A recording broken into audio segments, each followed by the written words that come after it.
Hello, everyone. This is Stacy. Welcome to the landing.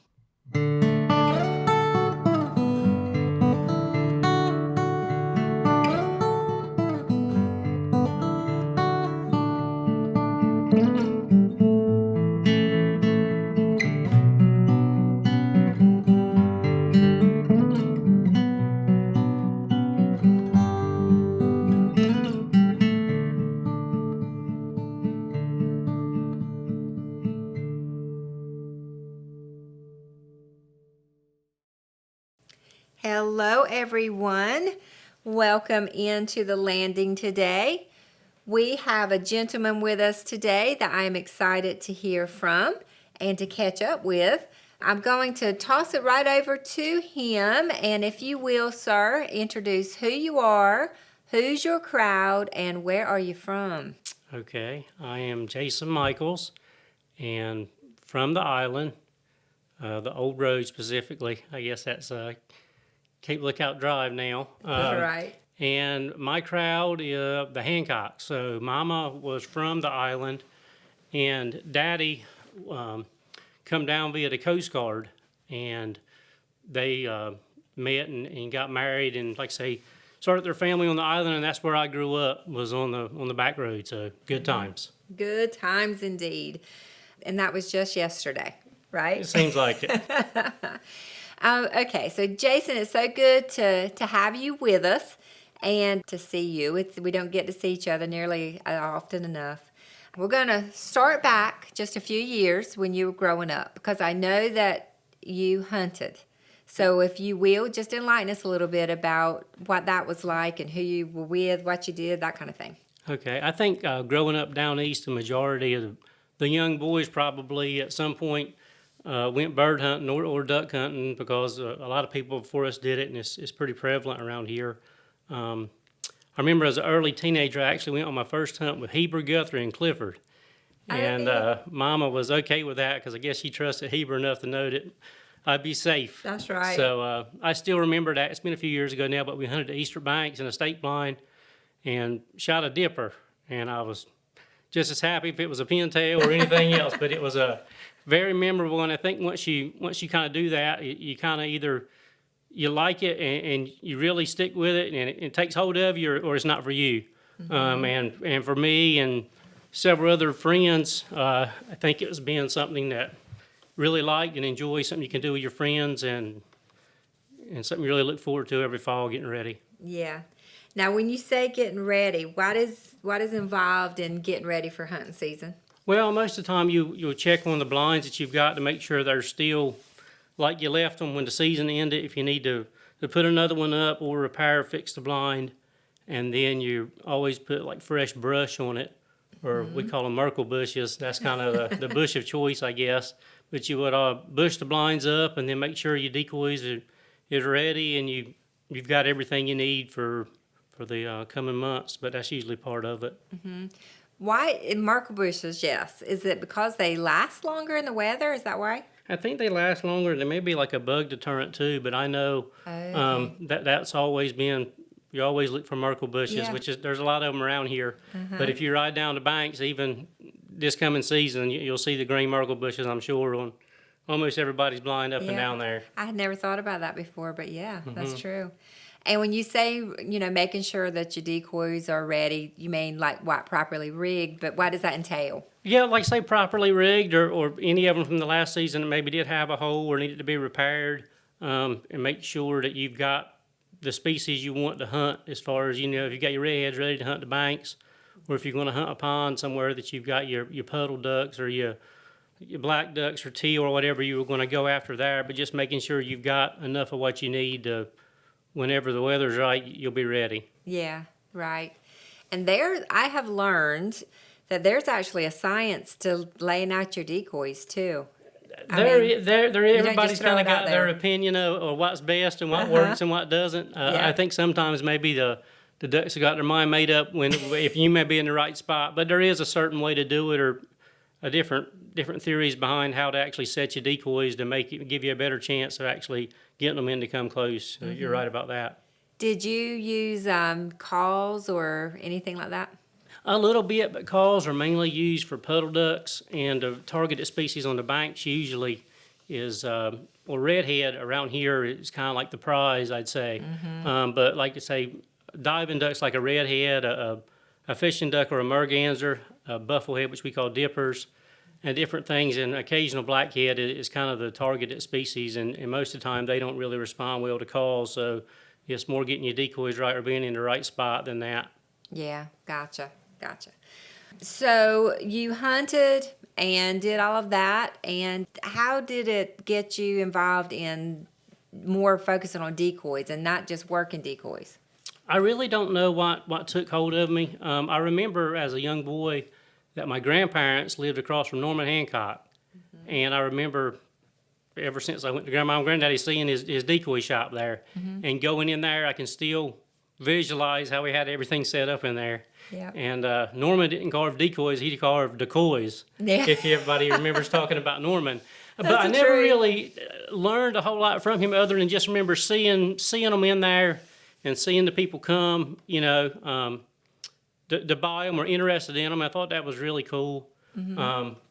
As a early teenager, I actually spent some time with Wayne Davis, you may know. A little bit. And that was very good for me. So they lived on the back roads at the time.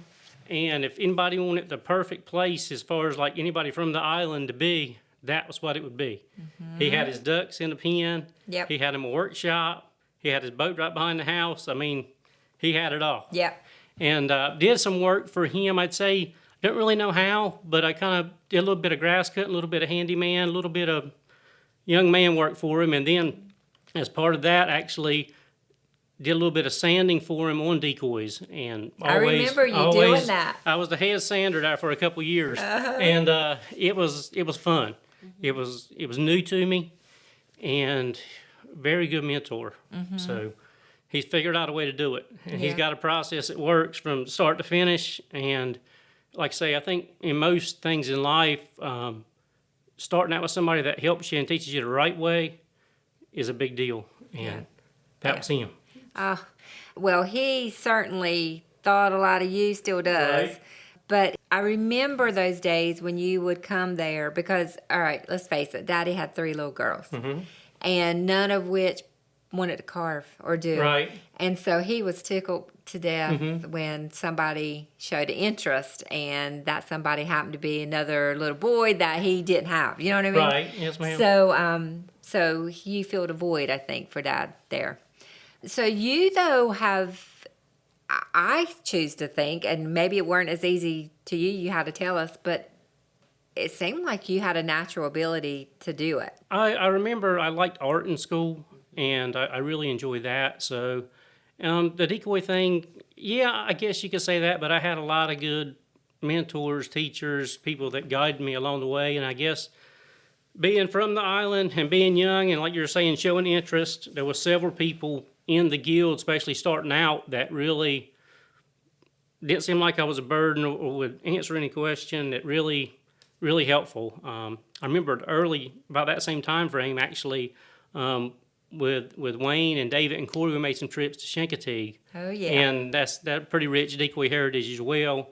And just really enjoyed that time together with them. And like I say, going to decoy shows up there, seeing the way they do it and kind of replicating some of that on how we do it around here. And it was very, very memorable, very, very fun times. And so I remember the Chincoteague trip, we'd always go see a few people, one of which was Cigar Daisy. Oh, yeah. That David and Wayne I'd heard stories about him, kind of like almost like a Mickey Mantle kind of person. Exactly. And he lived up to the hype. He was very excellent storyteller and like a really, really good decoy carver as well, but just a excellent storyteller. We'd always go see him. We'd go see Louis Hallis or Oh, yes. Louis Hancock.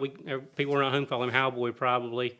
But, and I mean, just amazing guy. Think about the names that you have just thrown out there. The stature of man that you were around.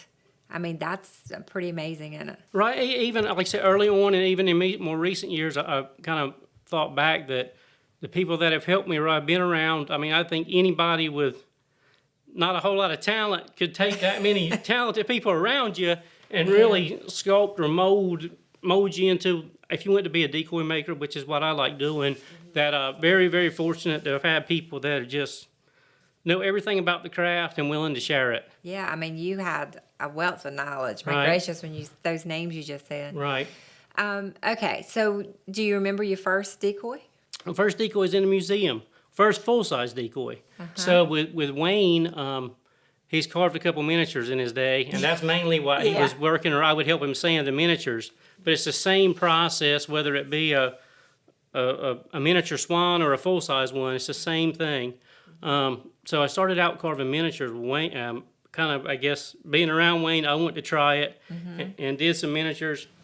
And then the first full-size one I ever did, I sold it to a man named Sam Arrington, who actually donated his collection to the museum, and it's in the educational hall. Oh. But it's been a few years ago, but that was my my first full-size one, and kind of really, I still carve a few miniatures, but I like doing the full-size and like really the competition type decoys is kind of what I like, or everybody's got their thing, but that's really what interests me. Now, what kind of duck was your first full size? It was a fishing duck. A fishing duck. Yep. Oh, wow. Yes, ma'am. Wow. Now, the working decoys, you say that's kind of your thing. What does that mean? Explain that to us. So there's several different types of decoys. There's like a decorative, which is how it sounds, where every feather is kind of burned or detailed in the bird. Then there's actually like a working decoy, which is something that doesn't have a whole lot of details in it, maybe something you would actually take hunting.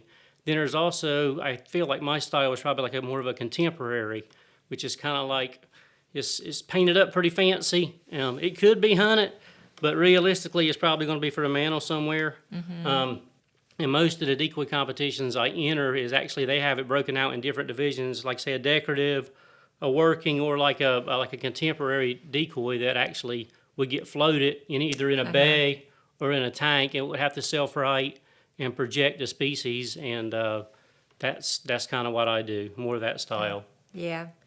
I remember Daryl bought me one of your ducks for Christmas. It was a black duck. I love that duck. Okay. Yep. He's got good taste. He's got good taste. That's right. But that was a decorative Right. one, and but it's beautiful. But of course, it's a full size one, and a lot of work. Yeah, it is. But like about the decoys, when you think back when we were talking about some of the people that I guess have influenced or helped me, is that everybody has their own style of decoys. There's certain things you do to everyone, and you may not realize it at the time, but that's one thing that's really unique, I think, to our area. Is you could come, like say Waterfowl Weekend's coming up, and then the Decoy Festival at the school, but everybody there has kind of got their own distinct style. There could be 30 redheads there, but everybody's got something that they do different, and if you're around it enough, it's pretty easy to pick out, well, that's Wayne's, that's Brothers, that's whoever's, but, everybody's kind of got their own, and I really like that part of it. Yep, I do too. Dad has his favorite duck is canvasback. Yes, ma'am. And you know how many he's got in his shop, but every single one of them's different. Right. It's amazing. Okay, so take us through a process to do. Are you a start to finish guy? Like you do one at a time? How do you do it? Normally I do. I'm kind of trying to make the best use of my time, I guess you'd say. And I've kind of now where if somebody wanted a redhead, I may make one for somebody, then try to make one to sell, where I would do two at one time.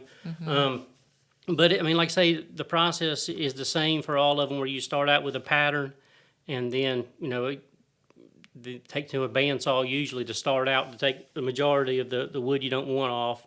Then you would start carving to get it to a point where you would be happy to put eyes in it, or put the head on it and prime it, get it ready to paint, and then that's where it really takes time, or really the painting is what I guess I'd say most people, and I still struggle with.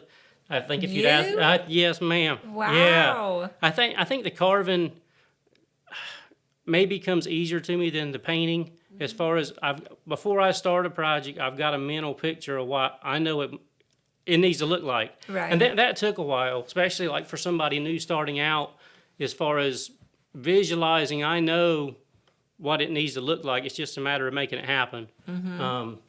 So actually, my son has picked it up over the past couple of years, and he's doing it. He's got not because he's mine, but he's got a real good eye for what looks good, and that's important. You need to know what it's supposed to look like, not what Stacy or Wayne or whoever thinks it looks like, but you need to know what you want it to look like. Right. So, but that's part of the process, and it's all enjoyable. I mean, I've told people before, to me, the favorite part of the whole thing is at the very end. Like a majority of times when you paint, you're going to paint over the eye that's in the head.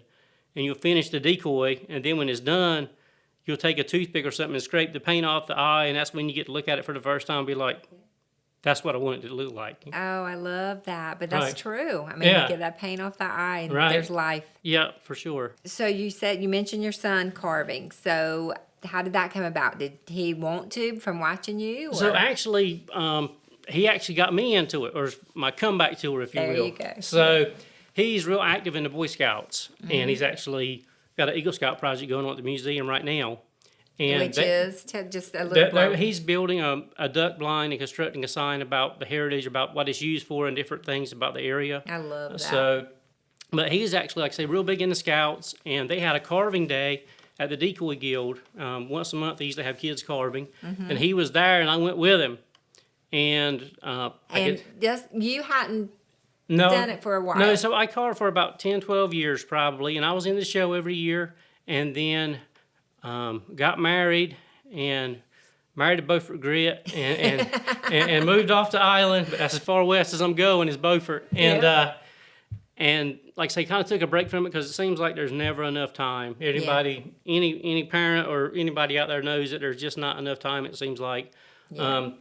So got married and we started a family, and decoys just didn't have the relevance it used to have. Right. So I still attended the festival and still really liked it, but it just didn't do it. And then, like I say, about 4 or 5 years ago, when he was there at the kids carving, I saw some interest in him, and I was thinking, he's pretty good, or I can tell he's got a little bit, maybe not my talent, but he's got something. He's got something. And he really expressed interest in it, and I was like, well, you know what? If you like doing that good at the guild, we can do some at home. I know somebody And who can help you. then we Me. kind of we spent some time doing it together, and that's very enjoyable. But I really like the whole thing. The whole process is taking a piece of wood, or they call them a flitch, which is a big uneven slab of wood, and I use Tupelo, which most people do around here. And to start out with that, and then at the end of the day, when you're done, it's there, and you're like, you know, Yeah. Oh, it's very that's what satisfying. I wanted. So I mean, it is rewarding, but it is still hard to find time to make time. Basically, you know, here at half an hour here or there to really enjoy it. But it is a very fun hobby for sure. Yeah. Well, it surprises me because I know how artistic you are, and so it surprises me that you said that about the painting, because of course that's Daddy's least favorite part.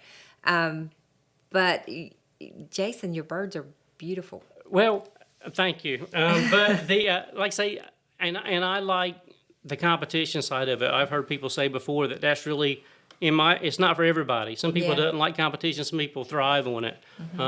I like the competition side of it. I think it makes you better because if you're going wherever it may be. I've been fortunate and sent birds to California, attend a couple shows in Maryland every year, and our show.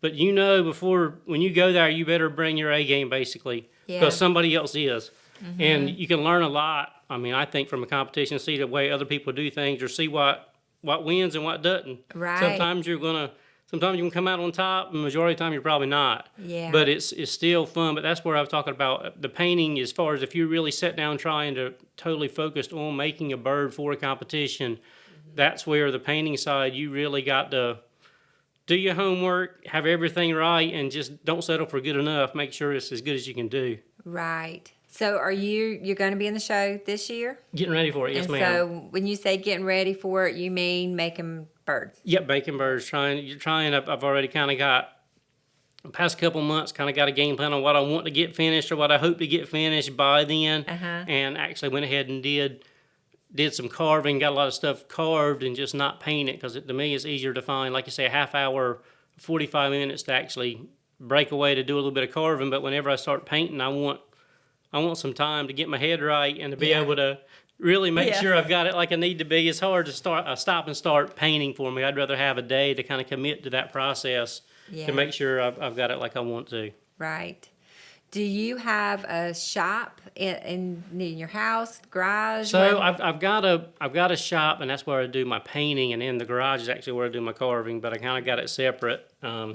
Most people do. You don't have to, but like I say, once they leave the garage and make it to the shop, I feel like I'm making progress, and I can find the time to get it where it needs to be at that point. Yeah, you got to get it out of that dust. That's to right. be able Yes, to paint ma'am. it. Yep. So looking back at thinking of all the birds you have made, have there ever been any that were really hard to let go? Yeah, and I think it's funny that I'm not that old, but every now and then somebody will show me a picture, especially of an early one, and I could tell I did it, but I don't really remember a whole lot about it. I did have a couple years ago, I actually I'm an exhibitor at two shows, the one on the island, Decoy Festival, and one at Ocracoke. Well, a couple years ago, a gentleman approached me at the Ocracoke show and wanted to commission a full-size pintail out of a single block of wood. Oh, wow. Which I hadn't done many single block of Wow. wood pieces before because I knew how much work it's going to be. So I kind of just And to explain what that means. 'Cause- so normally the head and the body are two separate pieces of wood where you would bandsaw out the head and you would work with that and got it like you want to. Then you work on the body, and then once you got them pretty close, you would get the bird's attitude, or you would turn the head or position the head where you would like it before you permanently attach the head. Where and a lot of decorative carvers do them out of one piece because you don't have to worry about like a neck joint or a seam. Right. But that's what he wanted, and I took down his name and I said, I'll get with you. And kind of been a year and a half or so, and he kind of reached out to me. I'm like, you know what? I think I want to try the project. So you had never done it before. No. And then first thing was acquiring a piece of wood that big. Yeah. Which I did, and then it's kind of thing I just didn't start and stop it in a week. It was kind of thing I say piddle on and work on it here a little bit here and there. And it was challenging. You wouldn't think it would be because it's the same process, but having the whole thing attached at one time, it seems like everything's in the way. It just takes longer. Yeah. And I was pleased with it. What kind was It it? was a Drake pintail. Oh, a pintail. Yeah, That's right. yeah. Okay. So, Whew. and then, like I say, he just picked it up a couple months ago, but I was very well pleased with it. I won't say I hate to let it go, but it was, it was my first one I had ever done out of a single block, and I did learn a lot from that process. Yeah. But it was memorable, challenging, or something that I definitely remember for sure. Yeah. Oh, that had to be challenging. Will you ever do it again? I don't know. I've had a couple express interest, but I'm not ready for it right now. I've got to have my mindset that that's what I want to do. You got to leave enough time to forget Right. a little bit. That's right. Have you ever had any that you just like, nope, nobody's ever going to see this one? No, it never made the light of day. Yeah, a majority of times I think that would be hopefully prior to the paint stage, where it's just something you're not happy with. And I've heard before somebody say that actually brother has said it. He's a mentor of mine. He's a good one. For sure. That the biggest person you've got to please is yourself. And it's very true. At the end of the day, when I sign my name on the bottom or brand it, I want to be able to look at that and say, I'm proud of that. Yeah, yeah. So Yeah, it's very true. I like that. That goes in life, for every sure, facet, a lot right? of things. Yeah. Is there anything along the way, like customer-wise, that you have made some friendships over the birds? Yeah, for sure. Interesting. Like I say, starting out on the island, a lot of people help me, and even I'm not above help currently, So, I mean, I have always liked the camaraderie, liked the friendship, liked the bond of the whole decoy scene. Like say, if it's asking somebody for help or somebody you only see every December at the decoy show, Right. you'll know that, here comes Miss Mason. I haven't seen her since last year, but we'll talk for 5 or 10 minutes and catch up. And, I really like that part of it. But I guess you put a lot of time into what you're doing, and it is kind of like a little piece of you're letting go. So, I mean, it's rewarding, it's fun, and it's something that people really, I guess, relate to, and other people obviously like it too. Oh, for sure. Because that's like the black duck that I've got. You forgot I even had it because it's been a long time ago. Right? But over the past 25 years, Right. every time I've looked at that, I've thought of you. Right. You know? Right. And that's very true. And the one thing that I guess I've I get fortunate to repair some decoys over the years, and some of them has been for people that have passed on. And it's weird that you kind of takes on a different meaning or takes a different role at that point. You know, people that, Right. especially people that have helped you, is no longer here, and that's really cool as far as working on that or kind of just a way to connect again. Yeah. Oh, I like that a lot. Is there any lessons that you have learned from carving ducks that you've applied to your life or that has made you better because of it? The one thing is it's all according to what you're doing, but just don't settle for okay. If you're going to do it, I want to go all in. I want to do it as good as I can. Right. And I guess that and really putting the time in, like say, if you, on the competition side, when you go there, the people that consistently win is people that's put the time in and put that little extra in it to make sure it's right. And like I said, I remember going back to Louis Hallis, and he was talking about like wanting them to float right in the water and how sometimes that's rushed or overlooked. But in a competition where they float, if you spend 100 hours on carving it and painting it, you don't want it to be sitting not ideal in the water. Right. So don't rush the end. Take your time and enjoy the process, but at the end, you want it to be the best you can make it. Yeah. So. Yeah. Oh, that's good advice. Good advice. Well, is there anything that comes to mind that we haven't covered with anything, hunting, carving, friendships? There's a lot of, like I say, a lot of memories. Like I said, when my son picked a duck blind, I was thinking there's a lot of memories made in a duck blind.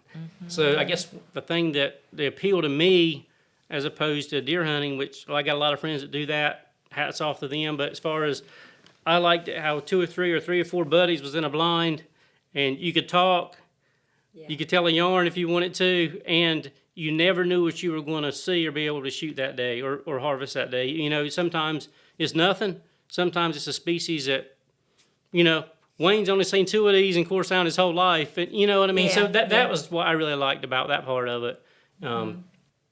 And the carving side, like I say, well, I guess I've spoken on it, but the connections and friendships you make doing that, and it's something that really anybody can do it. Anybody can try it. The painting for me is like I say, for most people, I'd say if you'd ask the least favorite part, unless you're an excellent painter, is going to be the painting. But other than that, like I say, just getting ready and looking forward to a few weeks. Like I said, the first weekend in December, I think it's the 7th and 8th this year. Yep. Encourage anybody to come to the Waterfowl Weekend at the end of the road, or while you're here, visit the Decoy Festival at the schoolhouse. You won't be disappointed. You won't have to be an avid collector or decoy or duck hunter to really to enjoy it. It's really a community event where it's good food and just like I say, where the whole community comes together, and you'll be able to see some high quality work. It is amazing, and the talent that you will come in contact with is amazing. And like we were saying with all the species, just because one person has a redhead on one table, the next one's going to be so different, and they're all beautiful in their own ways. Right. Yeah. And like I say, there's shorebirds, there's full size, there's miniatures, there's flying, there's ornaments, there's jewelry, there's everything. Anything decoy or duck related, it'll be here. It'll be on the island. I promise you. Yeah, it is so good, and we'd love for people to come join us. Do you still do the show in Ocracoke? Ocracoke, yep, I do that. They've been doing it about 7 years, and I've been over there, I think, 4. It's usually a one-day show. Last year it was 2, but I think this year it may be a one-day show. Again, it's in April. Oh, wow. That's a one-day show, and it's a neat, smaller scale than ours on the island. Yeah. But, I mean, any excuse to go to Ocracoke's worth it, right? Yeah, that's right. It's always fun. But, like I say, and I've made a friends, a connection with those guys or those carvers that I'll still text or call every couple of weeks to ask them what they're working on. Yeah. And, like I say, just really neat experience. Yeah, that's really good. Well, Jason, thank you again so much for coming and shedding some light on your experiences with hunting and decoys or decoys. That's right. I do remember saying that. And just thank you. I'll see you in a few weekends, and I'll be there too to help. Right. Thank you for the opportunity. Yes, ma'am. Yes, sir. I had not visited with my cousin Jason in quite some time. It was wonderful to catch up with him and to learn more about his carving story. What a wonderful conversation. Please join us next week when we continue our focus on decoys with a visit from my dear friend, Miss Gail Geringer. Until then, stay safe and be kind.